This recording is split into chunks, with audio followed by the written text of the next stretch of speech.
Boa noite para todos. Meu nome é Marcelo Schuster.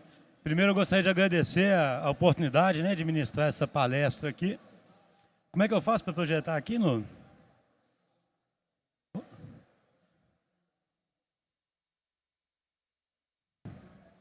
Como é que faz para projetar?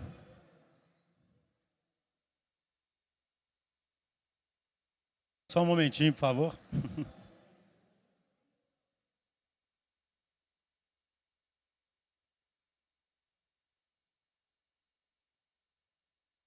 Não tem problema.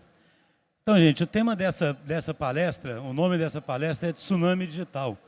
E eu acredito que esse nome é bastante apropriado para descrever o momento que a gente vive, né? A gente sabe que as tecnologias digitais, elas vêm transformando a sociedade, a educação, a cultura, né? O mundo de forma geral, de forma avassaladora, né? Igual um tsunami que chega e você não tem como fugir, você, na verdade, não tem nem bem como se preparar, mas a verdade é que isso está acontecendo. Eu diria que a própria existência de um evento desse agora aqui em Minas Gerais, esse evento que vem se propagando pelo mundo inteiro, né? Ele mesmo é uma representação disso, né? Porque, no final das contas, ele é um evento com foco nisso, em tecnologia digital. Essa minha palestra, o que eu quero fazer aqui nesses próximos 30, 40 minutos, é propor uma reflexão, talvez um pouco diferente de algumas outras palestras, no sentido que, mais do que falar de tecnologias específicas, né, citar exemplos de tecnologias específicas, que eu acredito que todo mundo aí já está bastante familiarizado, né? O público é um público jovem, um público que está acostumado a conviver com essas tecnologias, é a gente pensar um pouco o que está por trás dessa transformação digital que a gente está vivendo.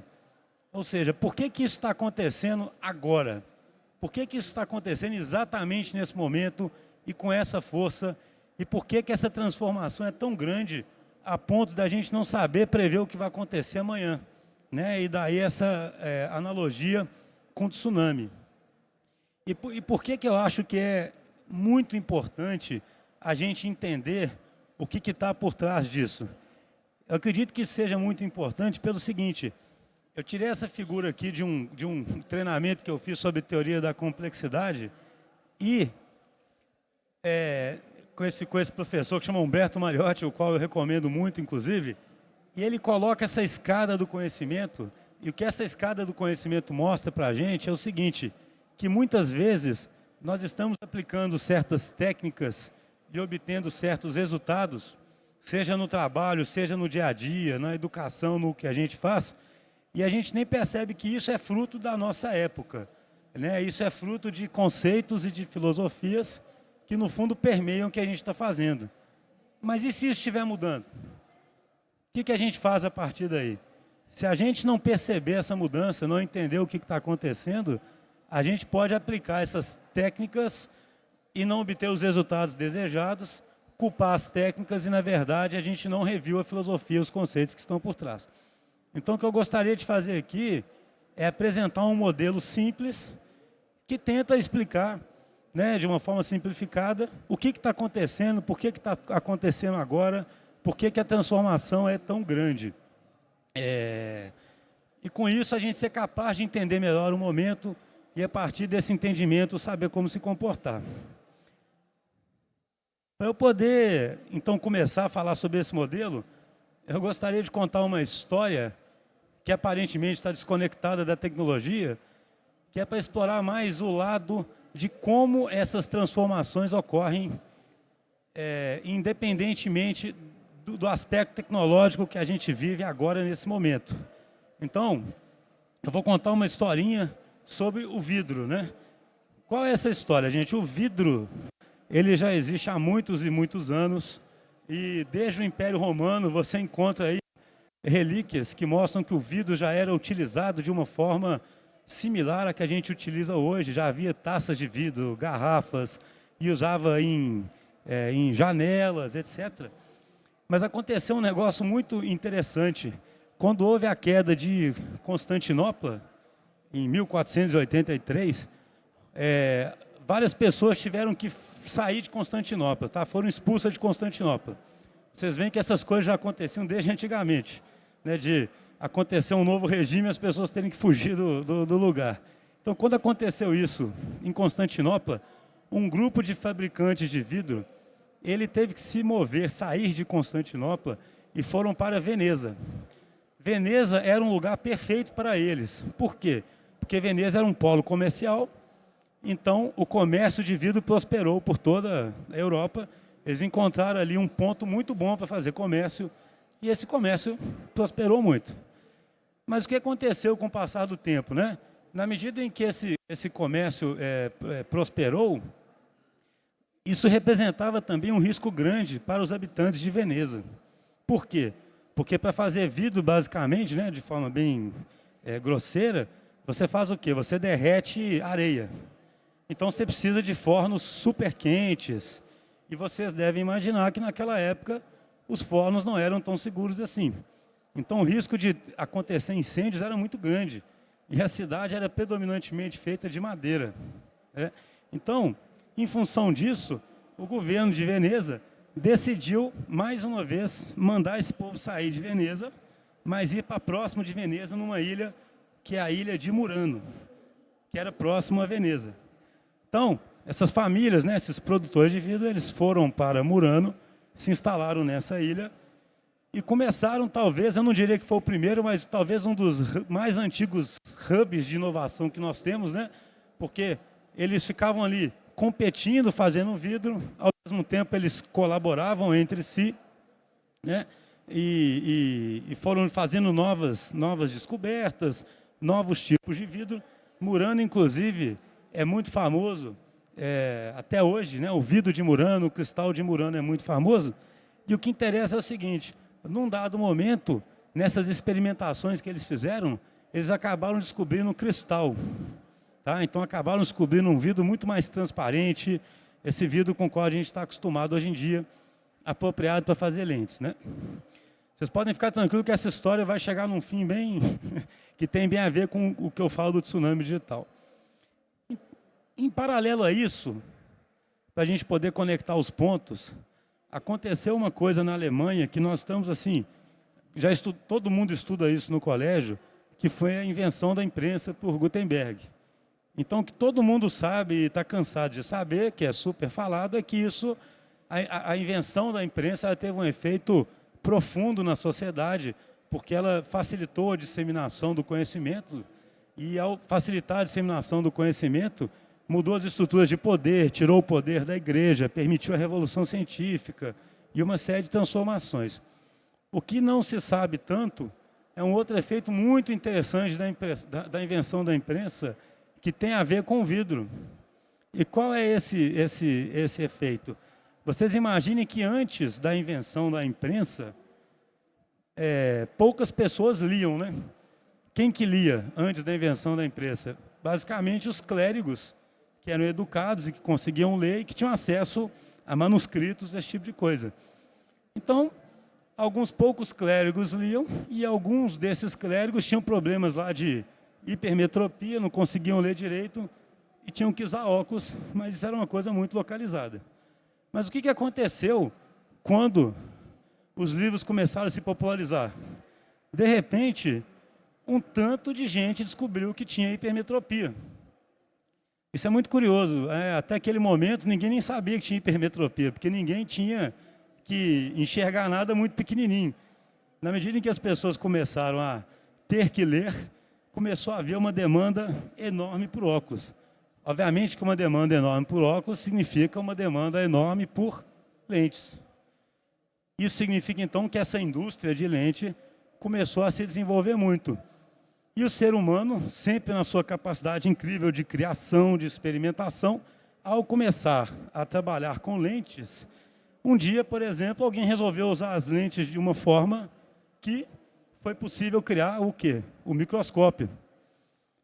Então, vejam bem, a gente acha que nunca imaginaria que haveria uma possível conexão entre o profundo conhecimento que hoje nós temos de biologia e o vidro e a imprensa. Porque se não tivesse tido o vidro ou não tivesse tido a imprensa, talvez alguém não tivesse inventado o microscópio. E sabe lá onde estaríamos hoje em dia, né, em relação ao conhecimento de biologia. De forma similar, alguém resolveu usar a lente para olhar para fora, para olhar para o espaço. E talvez essa visão que nós temos hoje da física, essa visão que nós temos do universo hoje, também seria completamente diferente. E, para terminar esse exemplo, mais para frente descobriu-se outras aplicações ainda do vidro. Conseguiu-se fazer fibras de vidro, e com a fibra de vidro conseguiu-se descobrir a fibra ótica. E com a fibra ótica, usando laser, conseguiu-se propagar a informação. E hoje, nós estamos falando de tsunami digital, basicamente uma coisa que sustenta a sociedade moderna nossa é o vidro nas suas mais diversas formas, né? Tanto na transmissão de informações, quanto nos displays, nas placas-mães, né, nos chips, etc. Por que eu estou falando isso, gente? Muito mais do que o que essa história do vidro exemplifica para a gente, é um fenômeno muito interessante que diz muito sobre como o processo criativo acontece ou sobre como as inovações acontecem. Um fenômeno que é chamado de efeito beija-flor. O que é esse efeito beija-flor? Esse ponto é muito importante, que ele vai ser aí o primeiro ponto desse nosso modelo aí que tenta explicar a realidade atual. O que é esse efeito beija-flor? Se você pegar essa figura aí que eu estou mostrando, né, é até ruim ter tido uma borboleta, porque confunde com o efeito borboleta. A intenção aqui é o quê? Mostrar flores e insetos. Então, as flores e os insetos, eles coevoluíram ao longo da história. De que forma? As flores atraíam os insetos, porque elas ficavam mais coloridas, tinham néctar, tinham pólen. Os insetos iam nas flores e, ao mesmo tempo, eles polinizavam mais flores. E, na medida em que isso acontecia, mais as flores ficavam mais coloridas e se propagavam, e mais insetos também tiravam proveito da energia que as flores proviam. Então, essa coevolução foi acontecendo e algo muito interessante aconteceu. As flores começaram a ter tanta energia disponível que elas permitiram o surgimento de uma outra coisa que não tinha nada a ver com as flores e os insetos. Que coisa foi essa? Foi o beija-flor. Então, o beija-flor é uma ave que tem um mecanismo de voo que não tem nenhum precedente no reino das aves. Nenhuma ave voa igual o beija-flor, sabe? É um caminho evolutivo completamente diferente do caminho evolutivo das aves, para ele poder ficar parado, né? E vejam só, de forma similar a essa história que eu contei do vidro, interações aparentemente não relacionadas deram origem a uma terceira coisa que não tinha nada a ver inicial. Então, qual que é a grande reflexão que isso traz para a gente? A gente, quando pensa em inovação, quando pensa em criação, quando conta as histórias de forma retrospectiva, sempre acha um inventor, um gênio, né? Alguém inventou o telescópio, alguém inventou o microscópio, alguém fez isso, alguém fez aquilo, e esquece que, na verdade, essas invenções também são fruto da época em que elas acontecem e são frutos de múltiplas interações que acontecem aleatoriamente e que acabam viabilizando, né, que isso aconteça. Então, é importante entender que esse efeito beija-flor, ao contrário aí do efeito borboleta, que todo mundo conhece, que é aquele efeito, né, que uma borboleta batendo as asas do outro lado do oceano pode causar um furacão no lugar, ao contrário desse efeito borboleta, onde você sabe que isso acontece, sabe que isso é possível, mas é impossível rastrear, entender essa sequência. No efeito beija-flor, alguma coisa diferente está acontecendo. Como diz esse autor aqui, que é o Steve Johnson, de onde eu tirei essa história, embora os organismos sejam muito diferentes, com necessidades e aptitudes muito diferentes, sem mencionar os temas biológicos, a flor pode claramente influenciar a fisionomia do beija-flor de formas diretas e tangíveis. Ou, como colocado por esse outro autor, isso conclui essa primeira parte desse modelo, né, que eu quero mostrar para vocês. A mudança quase sempre vem com uma surpresa, pois as coisas não acontecem em linhas diretas. Conexões são feitas por acidente. Prever os resultados de uma ocorrência é difícil, porque quando as pessoas ou coisas vêm juntos, Em novas formas, as regras de aritmética são alteradas de forma que 1 mais 1, de repente, se torna 3. Esse é o mecanismo fundamental da inovação. E quando ele acontece, o resultado é sempre maior que a soma das partes. Então, esse é o primeiro ponto que eu considero importantíssimo. Isso já dá uma dica do que está acontecendo no momento atual. Vem que, nesse texto, é falado o seguinte: pessoas e coisas, ou seja, se a gente tiver num ambiente que facilita a conexão de pessoas e coisas, que facilita essa aleatoriedade, é óbvio que muitas invenções vão surgir. Então, o primeiro ponto que eu acho assim bem interessante comentar nesse modelo que eu quero apresentar no final, como eu disse, tem 4 pontos, é o efeito beija-flor, tá certo? Agora, é óbvio, gente, que o ser humano tem um protagonismo muito importante nessa história. Então, se por um lado, conforme eu mencionei, a gente tem uma mania de olhar a história e tentar procurar um gênio que fez uma invenção, independentemente de qualquer coisa, isso não acontece. Por outro lado, é muito claro que o ser humano teve um papel muito relevante nessa história. Porque, ao contrário do beija-flor, que foi evoluindo vagarosamente por um processo de seleção natural, o ser humano influencia diretamente nesse processo, através de cultura.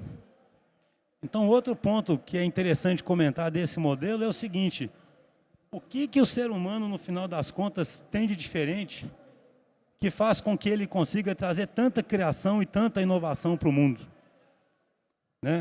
Então, se a gente entender isso bem, entender bem como a criação e inovação acontecem, depois fica claro o porquê que esse tsunami está acontecendo agora. Então, o que nós temos de diferente no final das contas? A primeira coisa que vem à cabeça sempre é isso, A gente, no final das contas, tem um cérebro grande, Proporcionalmente, em relação ao nosso tamanho, é o maior cérebro do reino animal. Não é o maior cérebro porque um elefante vai ter um cérebro maior que o nosso, mas proporcionalmente vai ser o maior cérebro. E, normalmente, o pessoal explica isso porque a gente teve aí um superávit de energia, porque aprendeu a cozinhar, a usar o fogo, etc., e permitiu que o cérebro ficasse grande. Porque o cérebro, não sei se vocês sabem disso, é um órgão extremamente caro. O cérebro gasta 25% da nossa energia em repouso. Então, para isso evolutivamente fazer sentido, ele tem que trazer muito benefício para a gente. Porque senão não seria uma boa estratégia de sobrevivência. Então, refletindo, tudo bem, tem a ver com o nosso cérebro. E a gente sempre pensa, o ser humano ele se comunica melhor, ele consegue registrar assim, ele consegue registrar uma linguagem, ele consegue coordenar grupos para poder fazer uma caçada, ele consegue fazer artefatos de caça, como está nessa figura, fazer lanças. Então, a gente sempre pensa que essa é a diferença nossa. Mas se a gente pensar mais sobre isso, tem vários outros animais aí que conseguem fazer isso, obviamente, com um nível de sofisticação melhor. Matilhas conseguem se coordenar para fazer caçadas, matilhas de lobos. E tem relatos de os macacos, por exemplo, em grupos pequenos, eles se comunicam, eles conseguem avisar que tem um inimigo chegando, eles conseguem até fazer umas fofoquinhas, dizer que tal macaco é infiel.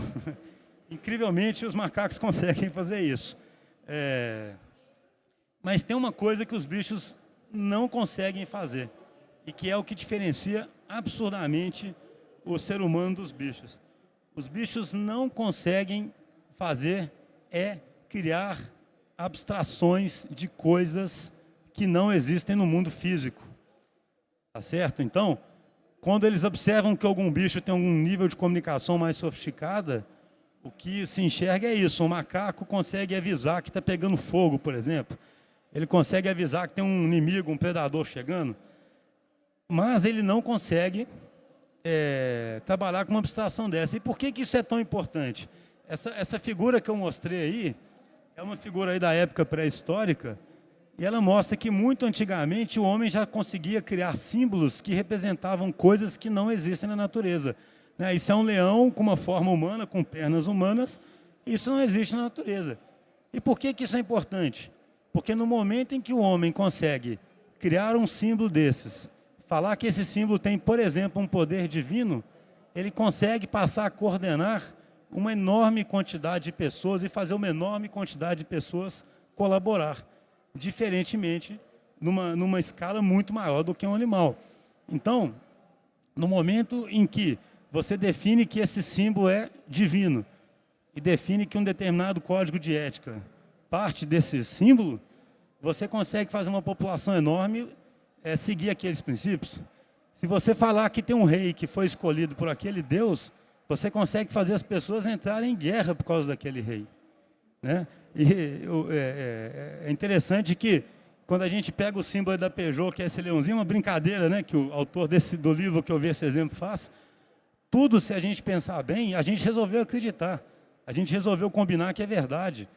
Resolvemos acreditar que existe uma coisa chamada Constituição e que todo mundo tem que seguir essa lei e que existe uma coisa chamada Código Civil e que você tem que seguir aquilo. Se de um dia para a noite todo mundo esquecesse o que é isso tudo, nada disso existe fisicamente, né? Nada disso existe de verdade. E são todas combinações.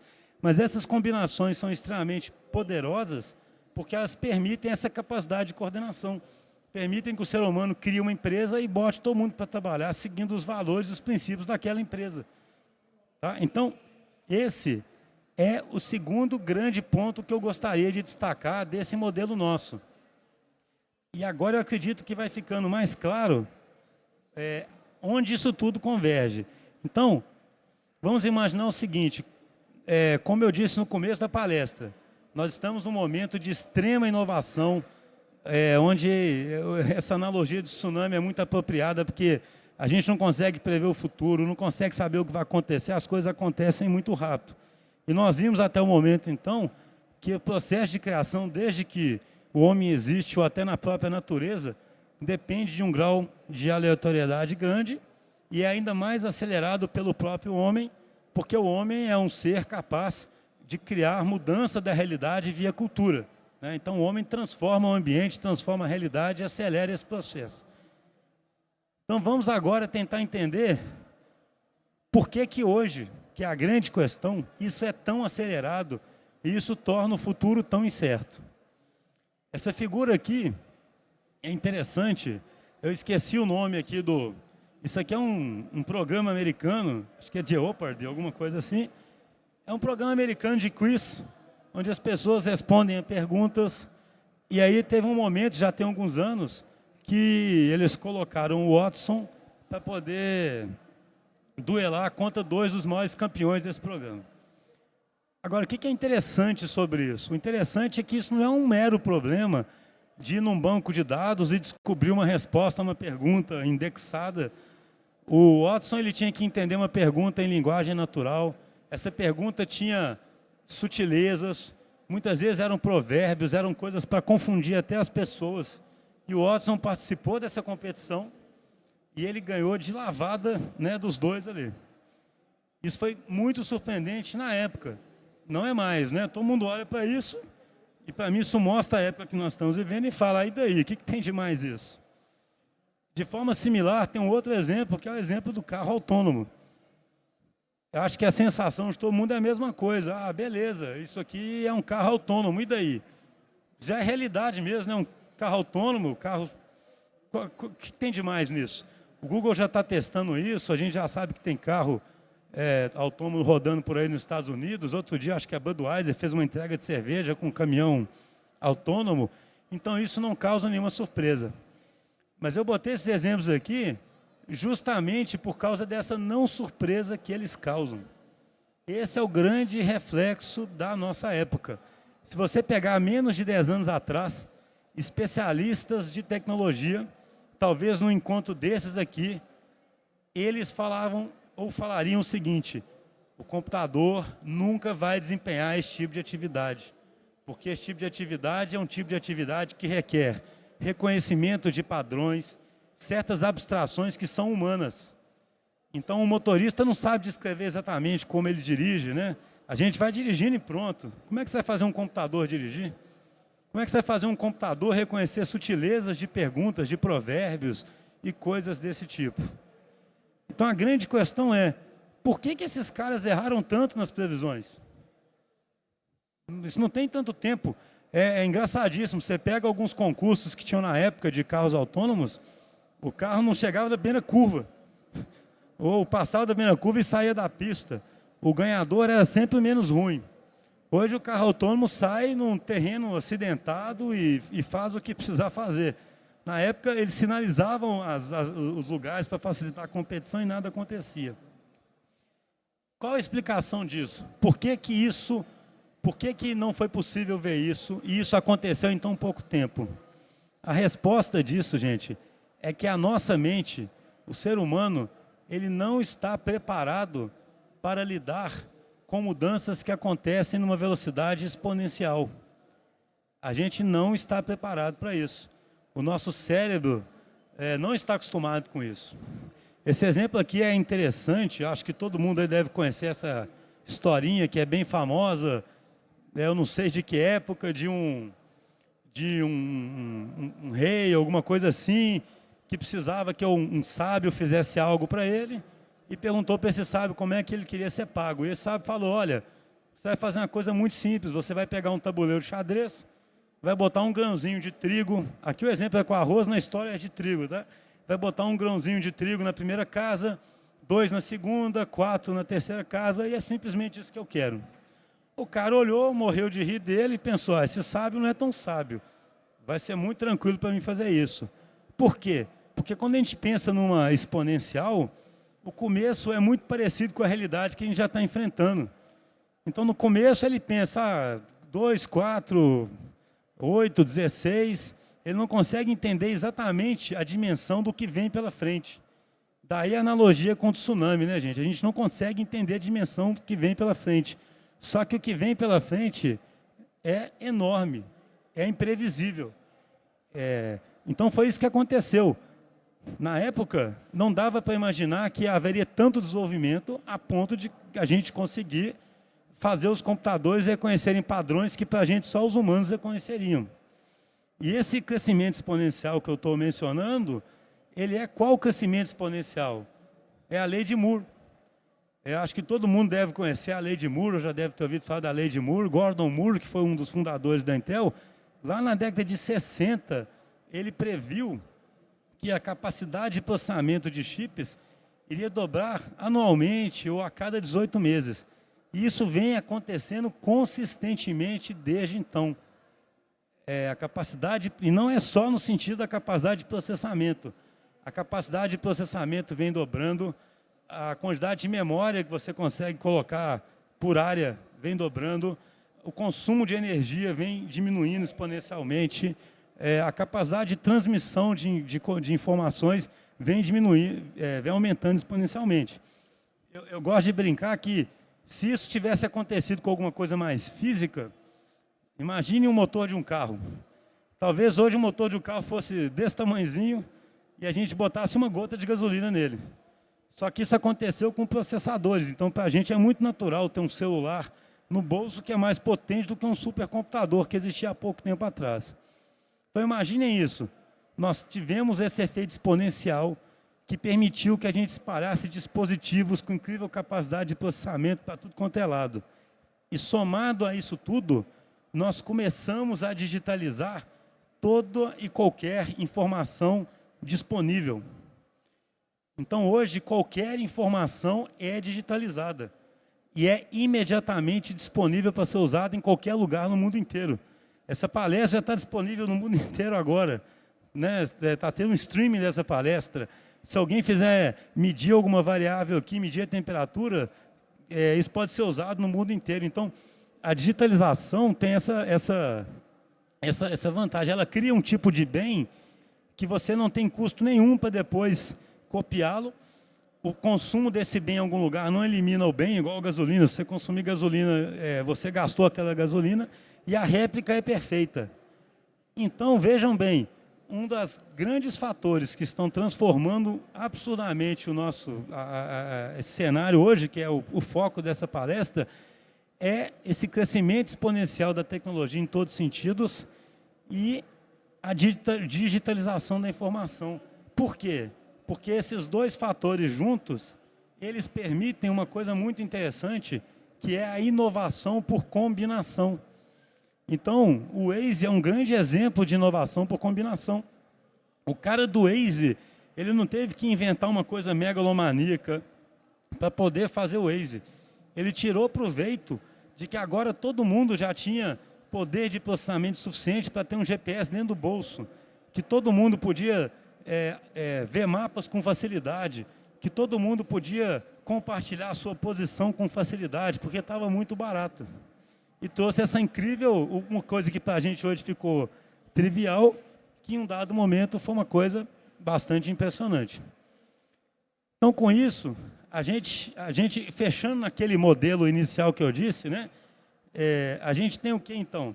Esse crescimento exponencial das tecnologias, somado à digitalização da informação, habilitaram a inovação por combinação e essa série de transformações, e isso explica muito bem por que alguma coisa que a gente não enxergava há um tempo atrás, a gente consegue enxergar hoje. E completando um pouco, ainda falta só uma perna nesse modelo nosso, a gente vê o quê? Nós vivemos hoje num ambiente que amplifica de forma absurda aquilo que eu mencionei anteriormente. Vivemos num ambiente em que facilita absurdamente a existência aí do efeito beija-flor e facilita absurdamente a colaboração e a coordenação entre os seres humanos. Está todo mundo conectado, está tudo junto, está tudo acontecendo, então a probabilidade de surgirem coisas novas, coisas completamente inesperadas, é cada vez maior. Por isso que hoje surgem empresas, né? A gente hoje fala do Uber, não existia Uber há não sei quanto tempo atrás, fala do Airbnb, não existia, e sabe lá qual vai ser a próxima empresa, sabe lá qual vai ser a próxima invenção que vai transformar a sociedade. E não dá para prever mesmo, né? Alguém que fala que prevê isso é muito difícil. Só que existe ainda um outro ponto nesse modelo que eu acho interessante destacar, que completa esse modelo. Quando a gente pensa nisso, ou seja, que eu criei um enorme potencial nas mãos de todo mundo, como se eu tivesse aumentado a produtividade de todo mundo de forma absurda, porque todo mundo tem um supercomputador na sua mão, se eu fizer uma analogia com a Revolução Industrial, né, se eu voltar lá na época da Revolução Industrial e fizer uma analogia, isso aconteceu muito na época da Revolução Industrial. As máquinas começaram a substituir os homens ou a dar um poder imenso, né, para os homens, para serem muito mais produtivos do que eles eram. E a gente sempre pensa o seguinte: as máquinas e a otimização do trabalho do homem promovido pelas máquinas, dos processos, dentro das indústrias, trouxeram um enorme ganho de produtividade. Isso é basicamente o jeito que a gente enxerga a Revolução Industrial, certo? Isso foi uma mudança enorme. Só que é interessante que os economistas, que gostam de medir e quantificar as coisas, os economistas, eles começaram a medir o seguinte: ok, teve um enorme ganho de produtividade promovido pela Revolução Industrial.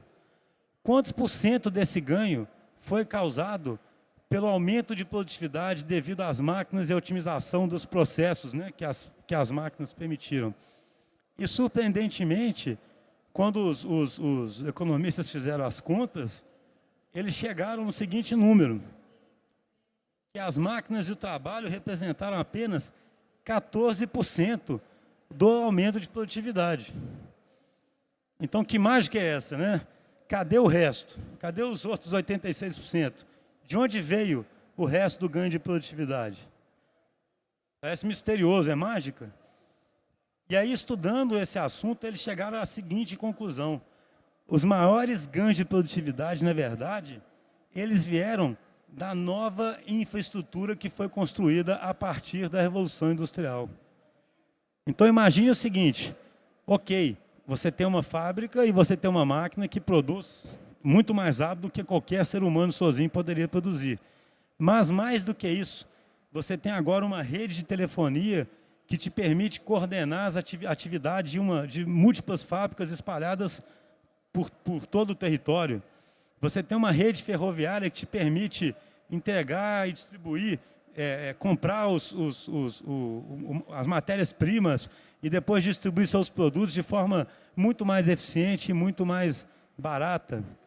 Então, os ganhos de produtividade foram trazidos muito mais pela infraestrutura, que viabilizou o surgimento de inúmeros negócios com extrema eficiência, do que propriamente dito só pelas máquinas ou pelo ganho que você conseguia dentro de cada empresa.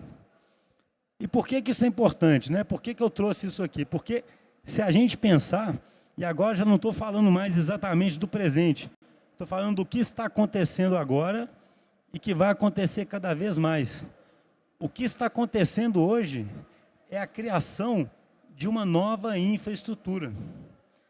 Então, quando a gente fala internet das coisas, a gente costuma pensar muito assim, a internet das coisas é um dispositivo que eu ligo ali e ele manda a informação dele.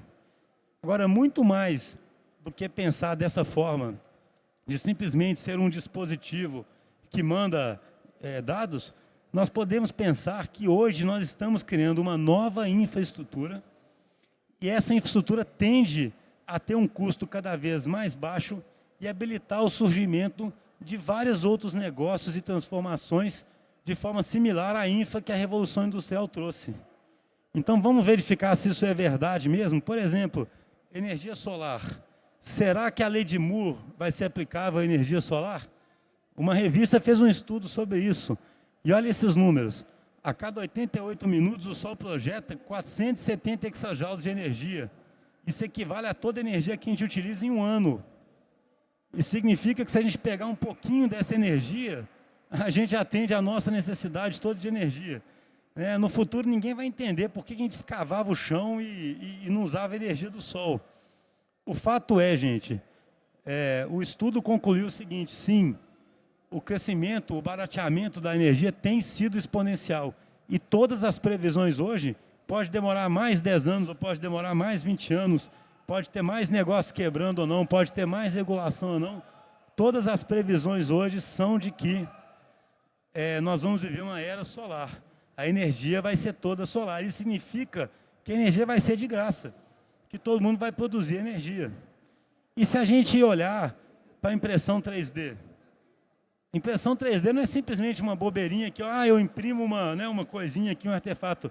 A impressão 3D vai criar uma nova infraestrutura de manufatura distribuída, que utiliza substratos baratos, recicláveis, para fazer novas coisas, com preço cada vez mais próximo de zero.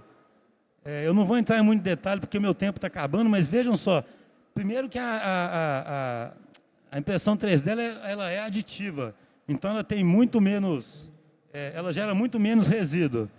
E o interessante é o seguinte, uma impressora 3D, ela pode fazer o filho dela, ela pode fazer outra impressora 3D, e ela pode fazer isso usando energia solar, e ela pode fazer isso usando material reciclável.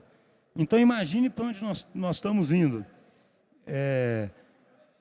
E os projetos das coisas que vão ser imprimidas nessas impressoras, existem milhões de movimentos livres aí, que todo mundo vai compartilhar os projetos, e quem quiser vai baixar esses projetos e vai utilizar esses projetos.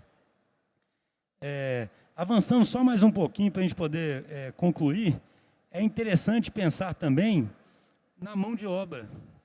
Até a mão de obra sempre vai ter um custo alto, então essa sociedade que você falou que o custo vai se reduzir nessa infraestrutura nova, isso não vai ser tão verdade. Mas vejam que os empregos estão bem ameaçados hoje em dia, porque esse número aqui é bem alarmante, né? Depois da recuperação da crise dos Estados Unidos, em que o PIB voltou ao patamar antes, pré-crise, havia 3,84 milhões de trabalhadores a menos no mercado, gerando a mesma renda. Aí a gente sempre fala, mas isso é porque os empregos foram para a China. Mas essa fábrica da Philips na Holanda, ela é muito mais produtiva que a fábrica da China, cheia de funcionários.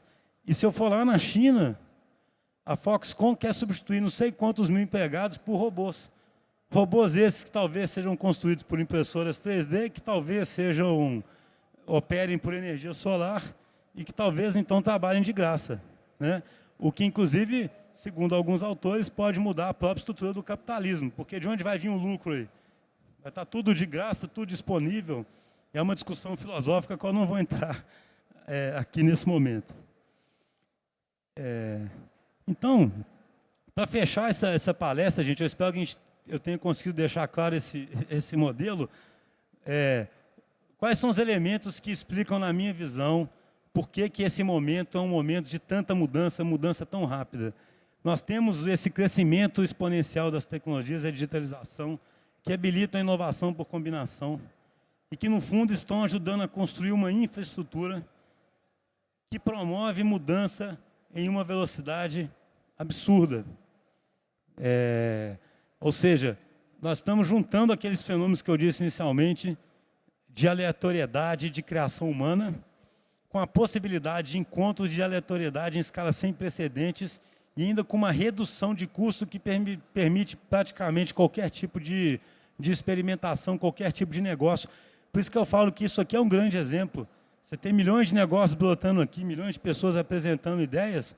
Isso era impossível antigamente. Como é que alguém na ideia novo ia apresentar uma ideia, ia conseguir um financiador, ia criar um negócio novo, e esse negócio novo talvez em um ano fosse mudar o mundo? Isso era completamente impossível. Mas hoje isso ocorre, e ocorre por causa disso. Então, para fechar, eu deixaria essa mensagem. Nós não estamos preparados naturalmente para lidar com esse crescimento exponencial. Nosso cérebro não está preparado para isso. E muito menos para fazer previsões, porque a gente não consegue enxergar o que vem pela frente.